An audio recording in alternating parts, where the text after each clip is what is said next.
Problem with a lot of people, though, you know what? It doesn't matter what you say, they're not going to listen. If you show them something, no, it's not that. See, well, it says that. It says red right there, red, R-E-D. Yeah, but you have to read it in the spirit to understand. It means blue. Well, over here it says up, U-P, up. Yes, but brother, you have to have faith. It means down. Okay, whatever. Many miracles come with prophets. This is how Allah gives them the clear identification, so you know you got to follow them. In Surah Ar-Rum, for instance, it begins immediately talking about the Romans had been defeated in the nearest land, which was the Arabian Peninsula. And after this defeat, though, they're going to be victorious within 3 to 9 years. It's a word in Arabic that means 3 to 9 years.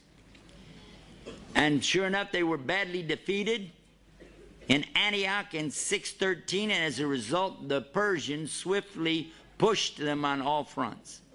It was hard to imagine the Romans would ever defeat the Persians, but sure enough, the Quran was right, because the Romans were victorious within 3 to 9 years. It was in the year 622, 9 years after the Romans' defeat. The two forces met again on Armenian soil. The result was decisive victory in favor of the Romans. MashaAllah. Prophecy was fulfilled. Now that's a prophecy, though, in the time of Muhammad.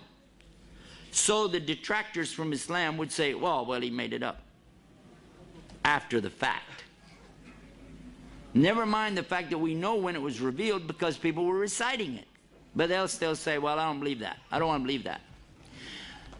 It's not mentioned in this book, but most of you will know it when I mention it to you. The most amazing miracle that I know of dealing with the Quran and the Prophet Muhammad sallallahu alaihi wasallam is one that I thought about after I saw a movie called Back to the Future.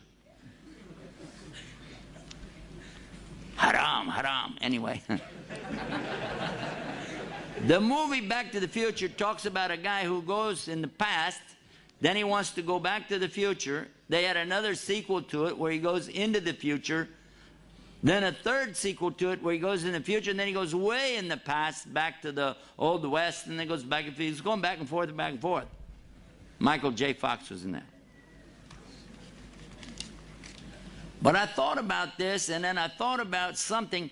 Nobody could really predict things that happened in the ancient past that people are arguing about. They don't even know what it is for sure. But somebody to predict something in the past and then make a connection with that to something in the future. Do you think somebody could do that? That would be really tough. I want you to take a subject that happened, let's say, 3,000 years ago, okay?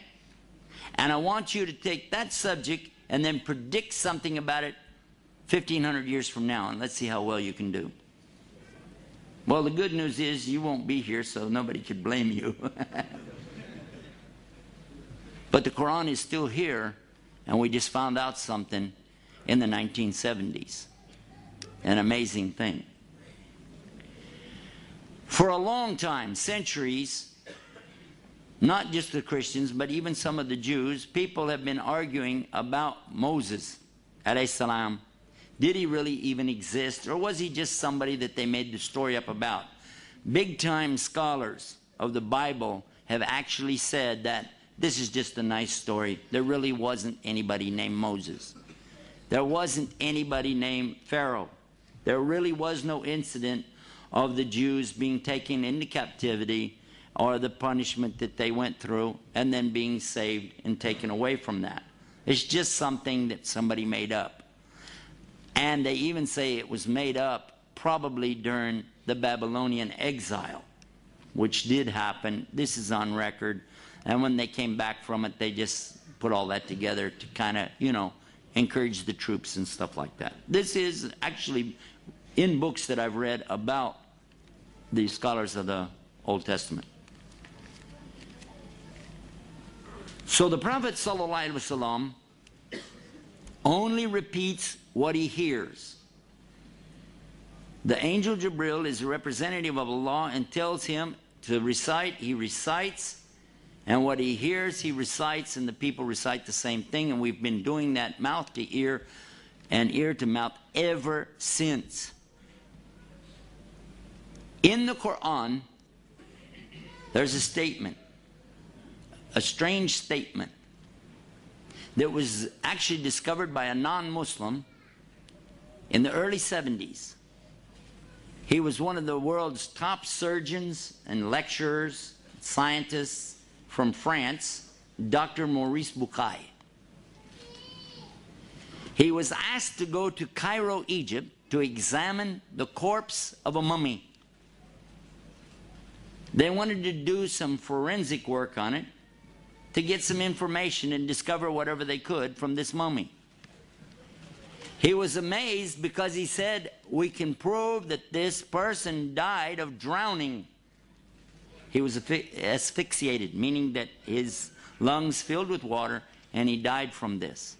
He said, therefore, I have to conclude from this and the time period, this fits exactly the story of the Bible. This was Pharaoh of the time of Moses. And he was so amazed.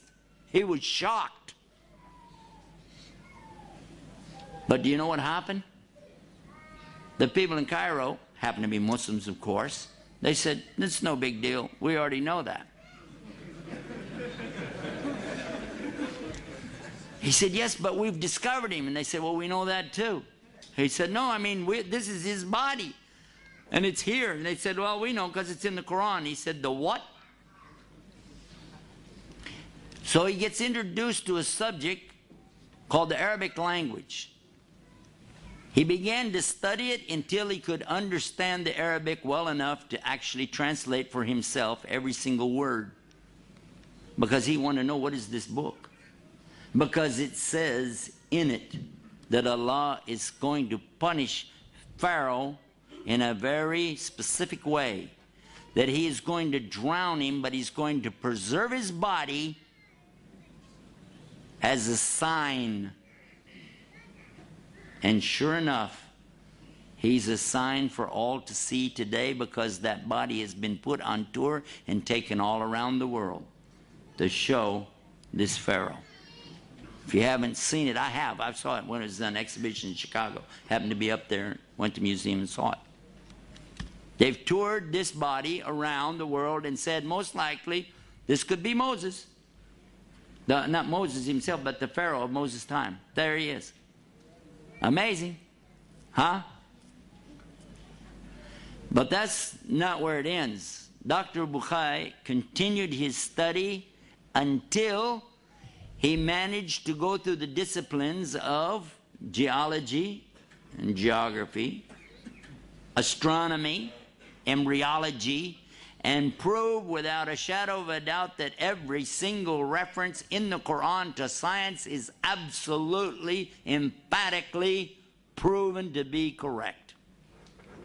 It was his book that was first published in the French language that really stood the science people up on their ear. It was translated then into the English language, and it was called in English, the Bible, the Quran, and Science. He wrote another book, The Origin of Man, because it became evident, without any doubt, what Allah had said in the Quran proves there is a God, a creation, and human beings did not come from monkeys. And we believe that as Muslims. Although I still wonder, you know, when I look at my brother-in-law, I can't help but think that, never mind, this is another subject.